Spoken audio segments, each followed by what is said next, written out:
अस्सलाम वालेकुम स्टूडेंट। उम्मीद करती हूँ आप सब खैरियत के साथ होंगे। स्टूडेंट, आज की इस वीडियो में हम डिस्कस करेंगे पास्ट परफेक्ट टेंसेस को। तो आपने वीडियो को स्किप नहीं करना, एंड तक लाजमी देखना है। इस वीडियो के अंदर हम देखेंगे कि पास्ट परफेक्ट टेंसेस के अंदर कौन सा हेल्पिंग वर्ब यूज़ होगा और वर्ब की कौन सी फॉर्म यूज़ होगी। स्टूडेंट, अगर तो पास्ट परफेक्ट टेंसेस की बात करें कि इनकी उर्दू में क्या शनाख्त होगी, कैसे पता चलेगा ये पास्ट परफेक्ट टेंसेस है, तो वो कुछ इस तरह से इनकी पहचान है। जैसा कि देखिए, चुका था, जिन फ़िक्रात के आखिर पे इस तरह आता हो, चुका था, चुकी थी, चुके थे, लिया था, लिए थे या ली थी। जैसे कि वो काम कर चुका था या उसने काम कर लिया था।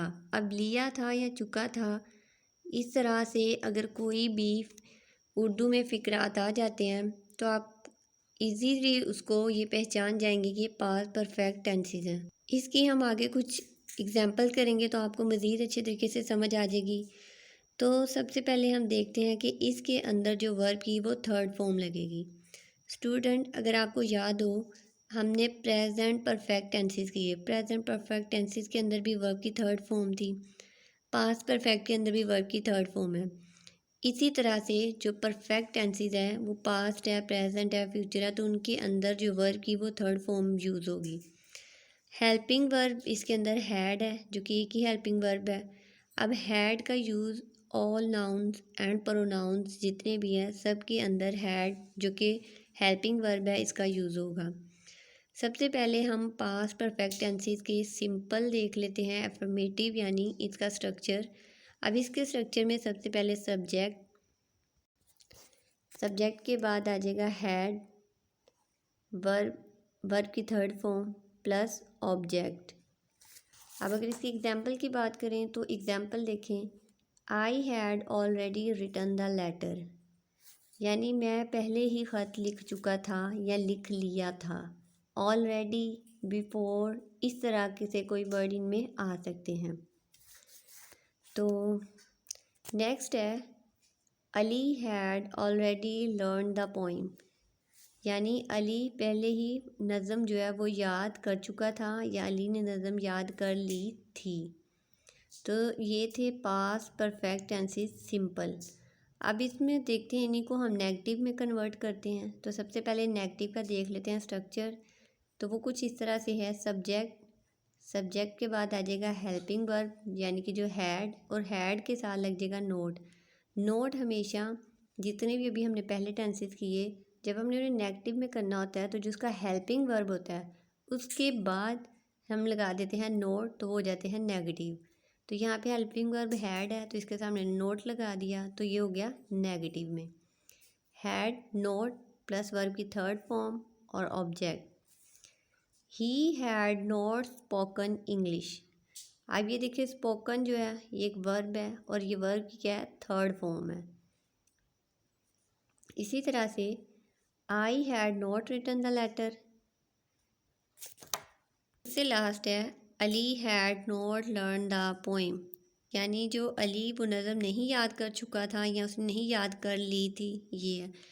अब हम इनको कन्वर्ट करते हैं इंट्रोगेटिव के अंदर, जो कि सवालिया जुमले होते हैं। तो इसका स्ट्रक्चर आप देख लें स्टूडेंट। इसके स्ट्रक्चर में जो हेल्पिंग वर्ब होता है वो आ जाता है स्टार्ट पे।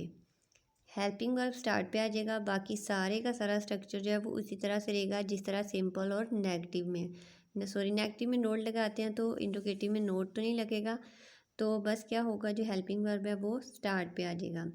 तो हेल्पिंग वर्ब हमारे पास हैड है, वो स्टार्ट पे आ गया। हैड प्लस सब्जेक्ट, वर्ब की थर्ड फॉर्म प्लस ऑब्जेक्ट, और साथ में लग जाएगा क्वेश्चन मार्क। क्वेश्चन मार्क क्योंकि सवालिया जुमले हैं यानी कि इंट्रोगेटिव। इसकी एग्जांपल देख लेते हैं। Had he written the letter, क्या वो लेटर लिख चुका था या क्या उसने लेटर लिख लिया था। अब ये देखें, had Ali learn the poem, क्या अली ने नज़म जो याद कर ली थी या वो कर चुका था अली नज़म याद। ये है इंट्रोगेटिव टेंसेस जिनमें हम क्वेश्चन पूछ रहे होते हैं। स्टूडेंट, पहले भी मैं आपको बता चुकी हूँ कि जो इंट्रोगेटिव होते हैं उनके स्टार्ट पे अगर आप डब्ल्यू वाला कोई वर्ड यूज़ करना चाहें, जैसा कि वाई, व्हेन, वेयर इस तरह से आप अगर कोई वर्ड लगाना चाहें तो वो आप जो हेल्पिंग वर्ब होता है हैड उससे भी पहले लगाएंगे। जैसे अगर हम फॉर एग्जांपल कहते हैं वाई, तो हैड से पहले वाई, फिर had he written the letter, या Y had he written the letter. तो इस तरह डब्ल्यू वाले जितने भी वर्ड हैं वो आप हेल्पिंग वर्ब से भी पहले लगाएंगे। तो बाकी ये जो सारे का सारा है ये इसी तरह से रहेगा। तो स्टूडेंट ये थे पास्ट परफेक्ट टेंसेस। आपने इन सब टेंसेस की अच्छी तरीके से प्रैक्टिस करनी है। उर्दू के कुछ फ़िक्रात लें, उन्हें इंग्लिश में कन्वर्ट करें, सिंपल में, नेगेटिव में, इंट्रोगेटिव में। जब तक आप इनकी प्रैक्टिस नहीं करेंगे तो आपके ये कभी भी टेंसेस जो है अच्छे नहीं होंगे, आपको कभी भी अच्छे तरीके से समझ नहीं आएगी। आप इनकी बार बार प्रैक्टिस करें, आप अपनी डेली रूटीन में जो है इनको यूज़ करें, तो इस तरह आपकी अच्छी प्रैक्टिस होगी और आपको भूलेंगे भी नहीं। तो इसी तरह से नेक्स्ट वीडियो में इंशाल्लाह मैं आप लोग के साथ जो पास्ट कंटिन्यूस टेंसेस है उन पे बात करूँगी। पास्ट परफेक्ट कंटिन्यूस पे हम बात करेंगे। तो अगर तो आपको किसी भी चीज़ की कोई समझ नहीं आई तो आप मुझसे कमेंट सेक्शन में पूछ सकते हैं। इस वीडियो को आप लाइक करें, ज़्यादा से ज़्यादा शेयर करें और चैनल को सब्सक्राइब करना मत भूलिएगा। नेक्स्ट वीडियो तक के लिए अल्लाह हाफिज़।